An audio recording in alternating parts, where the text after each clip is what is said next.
Hi friends, ഇന്ന് ഞാൻ വന്നിരിക്കുന്നത് ഒരു പുതിയ യൂട്യൂബ് ചാനൽ തുടങ്ങുന്നവർക്ക് ഉപകാരപ്രദമായ ഒരു വീഡിയോ ആയിട്ടാണ് വന്നിരിക്കുന്നത്. പലർക്കും ഗ്രീൻ സ്ക്രീൻ ലൈവ് ഇടുമ്പം എങ്ങനെയാണ് അതിലെ കണ്ടൻറ്റ് ടൈപ്പ് ചെയ്യുന്നത് അറിയാൻ പറ്റത്തില്ല. അപ്പോൾ അതിനു വേണ്ടി ഞാൻ ഏത് ആപ്പാണ് ഉപയോഗിക്കുന്നത്, എങ്ങനെയാണ് കണ്ടൻറ്റ് ടൈപ്പ് ചെയ്യുന്നതെന്ന് ഞാൻ വളരെ വിശദമായിട്ട് കാണിച്ചു തരാം. അപ്പം എല്ലാവരും ഒന്ന് കണ്ടു നോക്കൂ. നമ്മൾക്ക് ഫോണിൽ ആദ്യം ഇൻഷോട്ട് എന്നുള്ള ആപ്ലിക്കേഷൻ ഇത് ഡൗൺലോഡ് ചെയ്യുക. എന്നിട്ട് ഇൻഷോട്ട് ആപ്ലിക്കേഷൻ എഡിറ്റ് ചെയ്ത് കഴിഞ്ഞിട്ട് നമ്മുടെ ഫോണിൽ കിടക്കുന്ന ഏതെങ്കിലും ഒരു ഫോട്ടോ എടുക്കുക.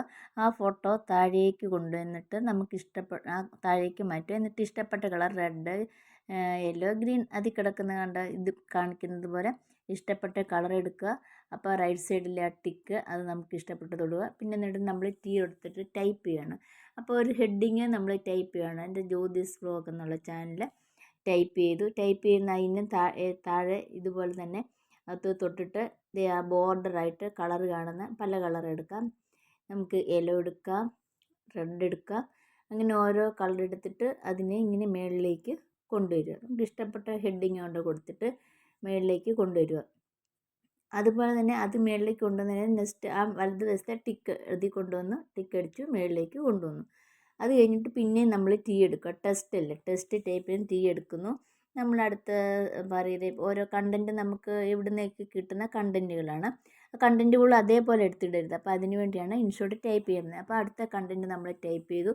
അത് ഇങ്ങനെ ബോൾഡായിട്ട് നമുക്ക് കളർ വെക്കണേ ആ കളർ മാറ്റാം. അല്ലെങ്കിൽ ആ വേറെ പ്ലെയിനായിട്ട് വേണമെങ്കിൽ അത് പ്ലെയിൻ വൈറ്റ്, ബ്ലാക്ക്, അങ്ങനെ പല കളർ അതിലുണ്ട്. നമുക്കത് ഇഷ്ടംപോലെ അതിലും വെക്കാം. അതിൻ്റെ അവിടെ തൊട്ടിട്ട് നമുക്ക് ഇത് അതിനെ ബോൾഡാക്കാം, അണ്ടർലൈൻ ചെയ്യാം, ഇറ്റാലിക്സിലിടാം. അതുപോലെ തന്നെ ഇപ്പുറത്ത് കാണുന്ന അതേ ടൈപ്പ് നമുക്ക് ഓരോ രീതിയിലുള്ള ഫോണ്ടുകൾ നമുക്ക് എടുക്കാം.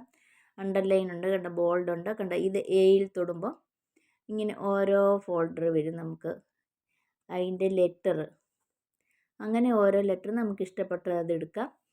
അത് എടുത്തിട്ട് അവിടെ നമ്മൾ അടുത്ത കണ്ടൻറ്റിൻ്റെ അവിടെ തന്നെ വെച്ചു. അതുപോലെ തന്നെ പിന്നെ നമുക്ക് ഇനി ഒരുപോലെ ഇതിപ്പോൾ സെപ്പറേറ്റ് ഓരോന്നെടുത്തു. അപ്പോൾ ഒരുപോലെ വേണമെങ്കിൽ നമ്മളിങ്ങനെ കുറേ ടൈപ്പ് ചെയ്യുന്നു.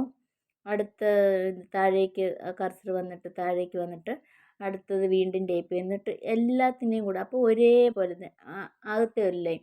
അപ്പം നമ്മൾ എഴുതുമ്പോൾ ശ്രദ്ധിക്കേണ്ട കാര്യം ഏറ്റവും മുകളിൽ കുറച്ച് സ്പേസ് വിട്ട് സെൻറ്ററിൽ എഴുതുക.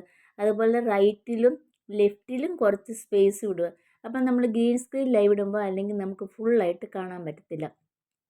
ഞാനിവിടെ സൈസ് എടുത്തത് 9, 19, 20 നമുക്ക് ഇഷ്ടമുള്ള സൈസ്. അത് അപ്പുറത്തോട്ട് വെക്കുമ്പോൾ സൈസ് കുറവും റൈറ്റിലോട്ട് പോകുമ്പോൾ സൈസ് കൂടും. അപ്പോൾ ഞാനിപ്പോൾ 9 സൈസിലാണ് ആ ലെറ്റർ എഴുതിയിരിക്കുന്നത്. കൂടുതൽ എടുക്കുമ്പോൾ നമുക്ക് ഇപ്പുറത്തെ നമുക്ക് കാണാൻ പറ്റത്തില്ല. അപ്പോൾ ഹെഡിങ് എടുക്കുമ്പോഴും ശ്രദ്ധിച്ചോണം, മേളിൽ നിന്ന് കുറച്ച് വിട്ടിട്ട് വേണം നമ്മൾ താഴേക്ക് എടുക്കാൻ. പിന്നെ ഇതിൻ്റെ സൈസ് നമ്മൾ ഫസ്റ്റ് തുടങ്ങുമ്പം തന്നെ ഇത് നമ്മളുടെ ഷോർട്സിൻ്റെ അതാണ് എടുത്തിരിക്കുന്നത്. 9:16 ആണ് എടുത്തിരിക്കുന്നത്. അതെല്ലാം കൊണ്ടുവന്ന് നമുക്ക് അതുപോലെ തന്നെ ഓരോന്നുണ്ട് ഇതൊക്കെ എടുക്കാൻ വേണ്ടി. കണ്ടോ, അതിന് ഓരോ കളർ കണ്ടോ, ഒരേപോലെ ബോൾഡാക്കി ബ്ലാക്കാക്കി നമുക്ക് ഇഷ്ടമുള്ള അതേപോലെ എടുക്കാൻ പറ്റുന്നതായിരിക്കും. പിന്നെ നമുക്ക് ഓരോ സ്റ്റിക്കർ, നമുക്ക് സബ്സ്ക്രൈബ് എന്നുള്ളത്, ലൈക്ക് എന്നുള്ളത്, അതെല്ലാം നമുക്ക് താഴെ ആ സ്റ്റിക്കറെ തൊട്ടിപ്പുറത്ത് നമ്മുടെ ഒരു ഫോട്ടോ, നമ്മുടെ ഗാലറി കിടക്കുന്ന ഒരു ഫോട്ടോ മേളിലോട്ട് കൊടുക്കണമെങ്കിൽ അത് തൊട്ടിട്ട് നിങ്ങൾ ഫോട്ടോ എടുക്കുക. സ്റ്റിക്കറെ തൊടുമ്പം സബ്സ്ക്രൈബ് എന്നുള്ളത് കിട്ടും. നമ്മൾ സെർച്ച് ചെയ്യാം ലൈക്ക് എന്നുള്ളത്. അങ്ങനെ പലതും നമുക്ക് ഇട്ടിട്ട് അവിടെ നിന്നിട്ട് അതിനെ വലുതാക്കാം, ചെറുതാക്കാം. അങ്ങനെ നമുക്ക് ഇങ്ങനെ കൊടുക്കാം. എന്നിട്ട് ലാസ്റ്റ് എക്സ്പോർട്ട് സേവ് ആയി. ഈ വീഡിയോ എല്ലാവർക്കും ഇഷ്ടപ്പെട്ട് എല്ലാവരും ലൈക്ക് ചെയ്യുക, കമൻറ്റ് ചെയ്യുക, ഹൈപ്പ് ചെയ്യുക, സബ്സ്ക്രൈബ് ചെയ്യുക. അപ്പം ഇതുപോലെ ഉപകാരപ്രദമായ വീഡിയോ ആയിട്ട് ഇനിയും വരുന്നതായിരിക്കും. അപ്പോൾ ബൈ.